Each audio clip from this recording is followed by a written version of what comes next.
utilise les chapquets. Donc pour parler français, chapquet c'est clé de forme. Donc clé de forme, c'est quoi? En fait, ça sert à déplacer des vertices dans un mesh pour modifier la forme et animer tout ça. Donc on peut utiliser les chapquets pour faire du morphing.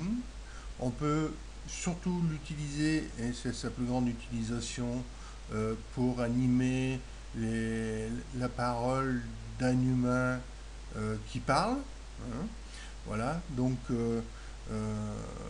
on va voir comment on met ça en œuvre simplement, hein. C'est basique, hein, donc voilà. Donc voilà, je vous ai préparé une tâche sommaire pour vous montrer comment on peut par exemple animer les lèvres, du bas, du haut, lui donner un sourire, et voilà. Donc pour poser les clés, la première chose qu'il faut faire, c'est être en mode object. On appuie sur Tab. Ici, on clique sur Object Data. Ici, dans Chapquet, on clique sur plus. Donc, il crée une première clé qui s'appelle Basis. Donc, ça, c'est la base du mesh non déformé, tel qu'il est ici. Si on veut faire une déformation, il faut en créer une deuxième. Donc, par exemple, on va la nommer lèvre inférieure, par exemple.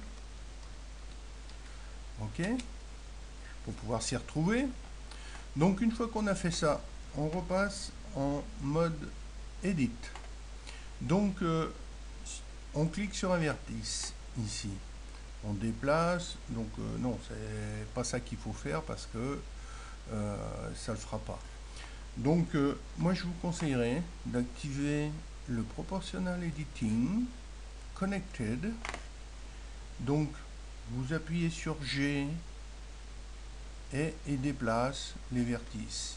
Donc si on déplace ce vertice, il déplace la lèvre proportionnellement dans la zone d'influence que l'on peut régler avec la molette de la souris. Donc si on est satisfait, on clique OK. Donc là, il a enregistré la nouvelle position des vertices pour la lèvre inférieure. Donc, on repasse en mode objet. Donc, on est de nouveau sur la position de base. Donc, on est sur lèvre inférieure. Et ici, vous avez un curseur que vous allez pouvoir déplacer pour pouvoir modifier l'ouverture de la lèvre. D'accord? OK. Donc maintenant on va créer une autre clé. Donc on repasse en mode objet. On crée une autre clé, lèvre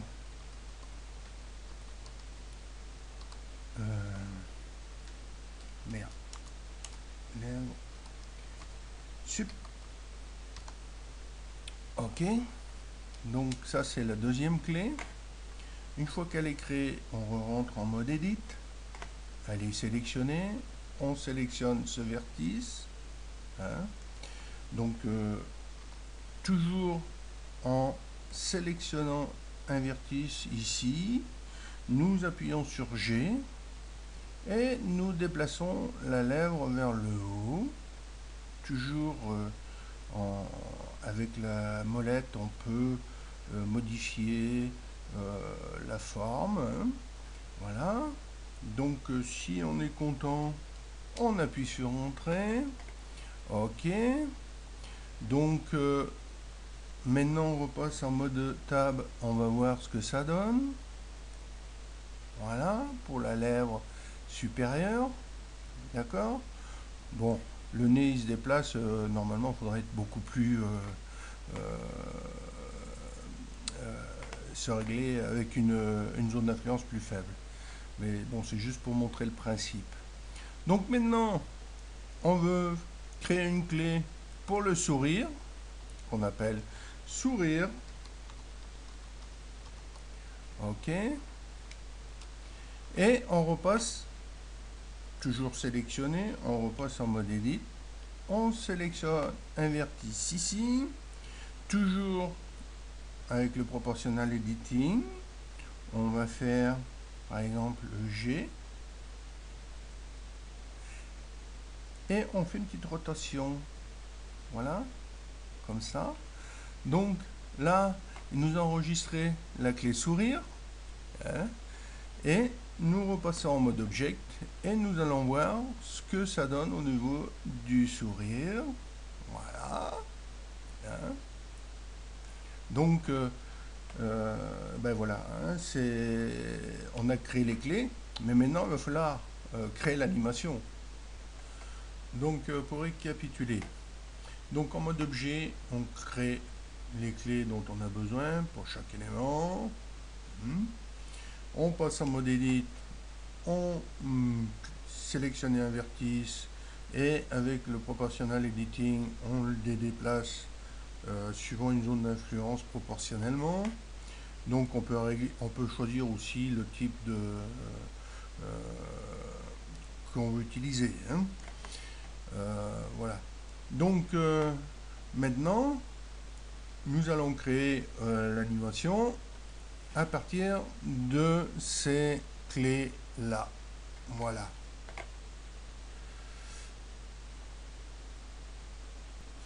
Bon, maintenant, comment on va animer ces clés que l'on a créées? Donc, pour ça, nous allons séparer la fenêtre. Quand la croix apparaît, vous cliquez avec le bouton gauche et vous tirez vers le bas pour créer une deuxième fenêtre. Ici, nous allons choisir le Dop Sheet, OK, qui va permettre d'animer ces clés-là. Donc, dans le Dop Sheet, nous avons plusieurs options. Donc, action éditeur, c'est pas ça qu'on veut. C'est évident que c'est chaque éditeur qu'il faut sélectionner. Et miracle, à gauche, les clés que l'on a créées apparaissent ici. Donc, on remet tout à zéro. Hein. D'ailleurs, il a créé une clé là. On peut donc créer une autre clé en déplaçant ça comme ça. OK. C'est simple. Donc là, on a la position du mesh de base.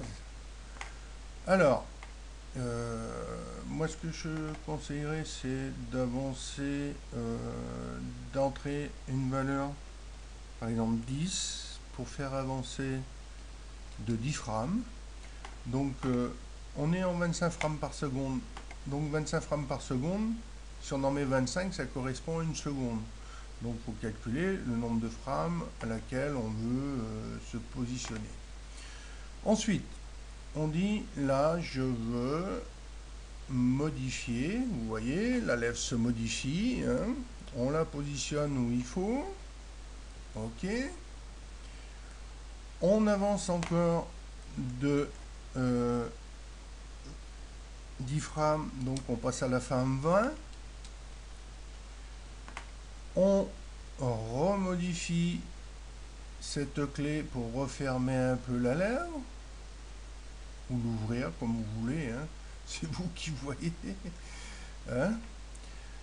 On passe maintenant à la frame 30. Donc voilà, on rentre 30.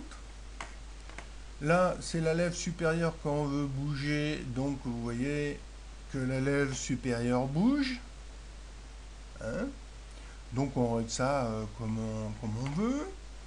On passe maintenant à la frame 40. On règle le sourire. Ouais. OK. On passe à la frame 50.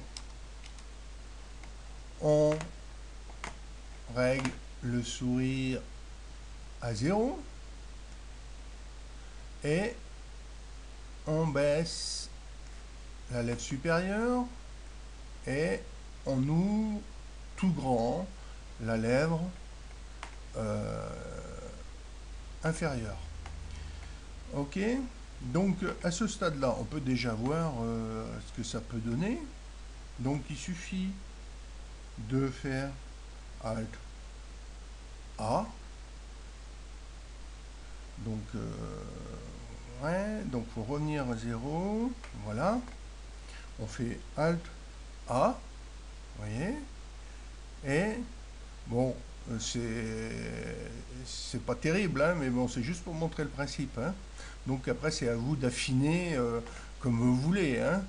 Donc ces clés là aussi on peut les sélectionner en appuyant sur G, on peut les déplacer, hein, à la demande, hein, vous voyez, même dans la timeline en bas on la voit qui se déplace, hein.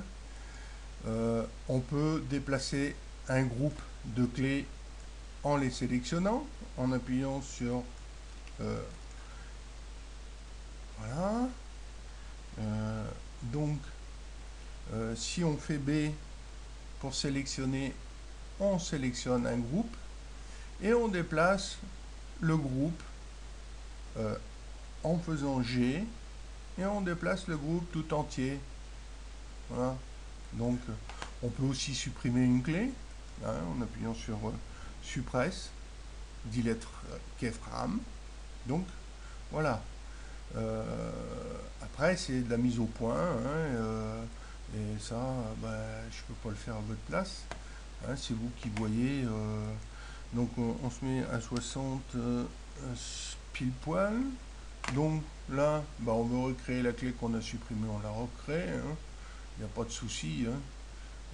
Voilà, hein. Donc si on revient à 0, on fait Alt A et on voit notre animation qui fonctionne. Donc en fait on peut faire plus, on va voir comment on peut déplacer ça. On appuie sur G, on déplace ça, on appuie A, B, on sélectionne ces deux là, on les déplace avec G, voilà, hein. Celle-ci on va la déplacer aussi, comme ça on va, voilà, et on revient à 0 et on relance Alt A. Donc vous voyez que là c'est beaucoup plus lent, hein. Donc voilà. Donc nous allons voir maintenant les principales fonctions du Dopsheet. Donc on sélectionne chaque key editor pour être dans le chaque key editor. Ici vous avez toutes les opérations qu'on peut faire avec les raccourcis en face sur les clés, hein. Donc voilà. Si on veut sélectionner une clé, on fait par exemple Shift, clic droit sur la clé, on la sélectionne, on la déplace en appuyant sur G. Si on veut en sélectionner une deuxième, toujours avec la touche Shift, clic droit, on déplace avec la touche G. Si on veut sélectionner un groupe, on appuie sur B et on sélectionne les groupes avec le rectangle de sélection. On déplace avec G, voilà. Si on veut supprimer une clé, on la sélectionne, clic droit, on fait suppresse et on délète la clé frame. Si on veut la restaurer, on fait CTRL Z, elle revient, ou on la recrée, hein. On peut créer des clés intermédiaires, on peut les copier, on peut voilà. Donc si on veut aussi scaler toute la zone, on sélectionne A, et tout est sélectionné. Donc le scale il se fera toujours par rapport la position de la frame. Donc si on appuie sur S, on se cale, voilà, ensemble. Si on déplace le marqueur, qu'on se met sur cette position, on va se caler par rapport à cette frame-là. Donc si on veut se caler l'ensemble, on se remet à 0. Si on veut allonger le temps, par exemple, on fait S. Et on agrandit. On se met là. Et on clique gauche. Donc par contre là on voit qu'on est sur la frame 300. Donc faut pas oublier de mettre ça à 300 pour que tout soit pris en compte. Et on refait Alt A pour voir. Vous voyez qu'ici ça s'anime. Bon, c'est plus long parce que là on a largement augmenté le temps, hein. Voilà. Donc on appuie sur échappe pour arrêter. Ici vous avez donc les différentes clés, hein, qui sont là.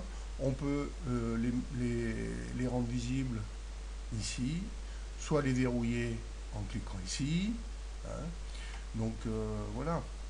Donc merci d'avoir visionné ce tutoriel et à bientôt pour un autre tutoriel.